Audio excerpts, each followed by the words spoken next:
আরে আমি পড়তে জানি না।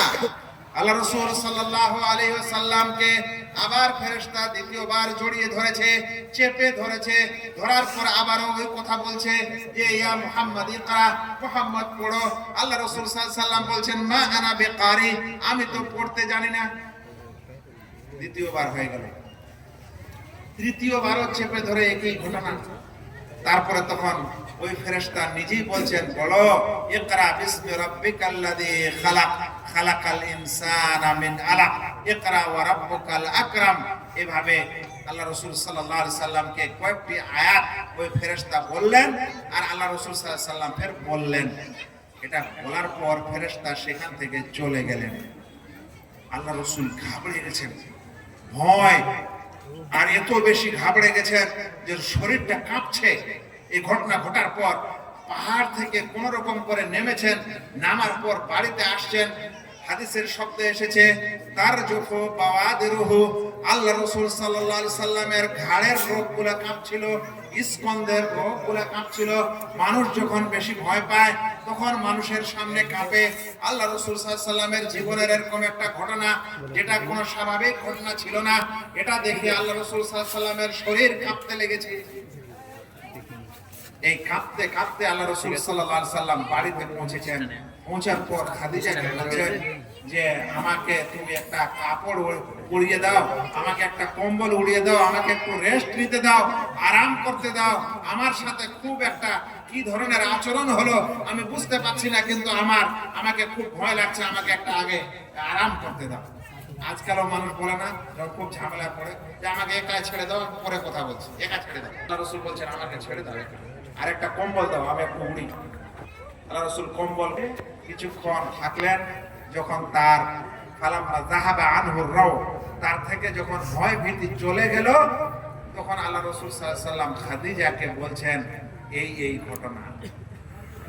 আচ্ছা বলেন তো, আপনি একজন স্বামী হয়ে আপনার যদি একটা দুর্ঘটনা ঘটে যায় কোথাও রাস্তাঘাটে, যে কোনো ডাকাত ধরেছিল, আপনাকে চাকু দেখিয়েছিল, পিস্তল দেখিয়েছিল, বা একটু মেরেও দিয়েছিল, আঘাত হয়ে আছেন, এরপর বাড়িতে এসে যদি আপনার স্ত্রীকে এই ঘটনা বলেন, তাহলে সেই স্ত্রী কি করবে? কিছু স্ত্রী আছে কাঁদাকাটি শুরু করবে আপনার অবস্থা দেখে, কিছু স্ত্রী আছে চিল্লাচিল্লি শুরু করবে, কিছু স্ত্রী আছে ওর বাপ মাকে খবর দিবে, কিছু স্ত্রী আছে আর কিছু করবে, দিক বিদিক অবস্থা হবে। কিন্তু সেই মহিলা খাদিজা রাদিয়াল্লাহু তাআলা আনহা, তিনি কত বিচক্ষণ ছিলেন, তিনি এটা শোনার পর কি বললেন শুনেন।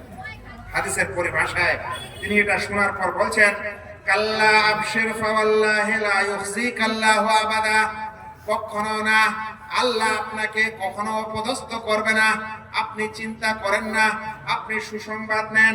কারণ ফাওয়াল্লাহি ইন্নাকা লাতাসিলুর রাহিম, কারণ আল্লাহর কসম আপনি সিলা রাহমি করেন, অর্থাৎ আত্মীয়তা বজায় রাখেন, আত্মীয়তার সম্মান করেন, আল্লাহ আপনাকে অপদস্থ করবে না।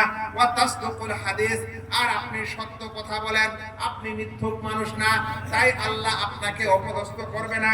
ওয়া তাহমিলুল কাল্লা, আপনি মানুষের বোঝা উঠান, অর্থাৎ মানুষের কষ্ট হলে কষ্ট দূর করেন, আল্লাহ আপনাকে কখনো অপদস্থ করবে না। ওয়া তাকসিবুল মাদুম, আপনি ওভাবে মানুষদেরকে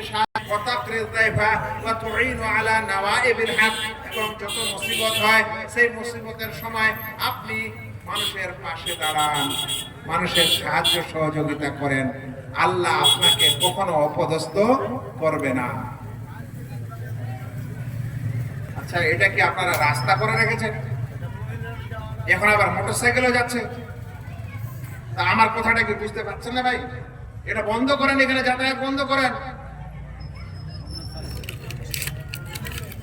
এত রাস্তা আছে, ওটা বাদ দিয়ে চালসার ভিতর দিয়ে এটা কি টানা টানা করে যাওয়া শুরু হয়েছে।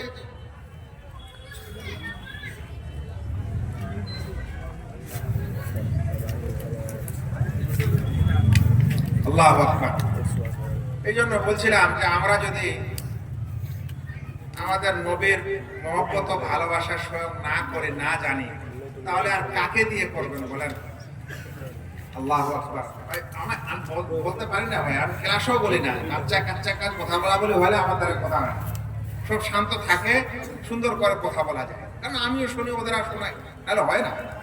যাক, কি কথা বলছিলাম যেন, হ্যাঁ, এবার রাসূল করিম সাল্লাল্লাহু আলাইহি ওয়াসাল্লামকে খাদিজা রাদিয়াল্লাহু তাআলা আনহা বলছেন, আল্লাহ আপনাকে অপদস্থ করবে না, কিন্তু আপনাকে আমি এই যুগের সবচেয়ে বড় পণ্ডিত আমার চাচা ওয়ারাকা বিন নওফলের কাছে নিয়ে যাব। এটা ছিল সেই যুগের নাসরানি খ্রিস্টানদের পণ্ডিত। আচ্ছা বলেন তো, কত বিচক্ষণ মহিলা হলে এই সিদ্ধান্ত